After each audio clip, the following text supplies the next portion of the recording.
Nominal scale, ordinal scale, interval scale और ratio scale. सबसे बड़ी स्केल रेशियो स्केल। रेशियो के अंदर वो सारी चीजें जो नॉमिनल, ऑर्डिनल, इंटरवल में है। इंटरवल में ऑर्डिनल और नॉमिनल की तो बिहेवियर है, पर रेशियो के बिहेवियर नहीं है। सिमिलरली सबसे छोटा है नॉमिनल, बच्चा सा है। नॉमिनल नॉमेनक्लेचर से रिलेटेड होता है, कैटेगरी से रिलेटेड होता है, जहां पे मोड काम करता है। ये जो नॉमिनल वेरिएबल्स है, ये ऐसे वेरिएबल्स है जो सिर्फ कैरेक्टराइजेशन का काम करते हैं, कैटेगराइजेशन का काम करते हैं। जैसे कि आपकी कैटेगरी हो गई, आपके ब्लड ग्रुप हो गया, मैरिटल स्टेटस हो गया, ये नॉमिनल वेरिएबल्स।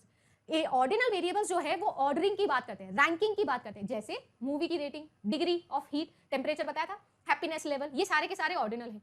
इसी तरीके से इंटरवल की बात करूं तो ये आप लोगों के दो वैल्यूज के बीच की इंटरवल निकालने का काम करते हैं। टेस्ट का स्कोर हो गया, पर्सनालिटी का इंटरव्यू, आप लोगों की इन्वेंटरीज हो गई, टेम्परेचर इन फ़ारेनहाइट हो गया, डेट ऑफ बर्थ हो गया, ये आप लोगों का इंटरवल है। अभी टेम्परेचर यहां पर भी आ रहा है, टेम्परेचर यहां भी आ रहा है, पर यहां पर फ़ारेनहाइट की वजह से इंटरवल हो गया। क्यों? क्योंकि मैम यहां पर फ़ारेनहाइट और सेल्सियस के बीच के अंदर अगर आपको निकालनी है, इफेक्ट निकालने हैं, तो आपको दो वैल्यूज के बीच की वैल्यूज पता होनी चाहिए, सब्स्टिट्यूट करोगे फिर आंसर आता है, फॉर्मूला होता है ना।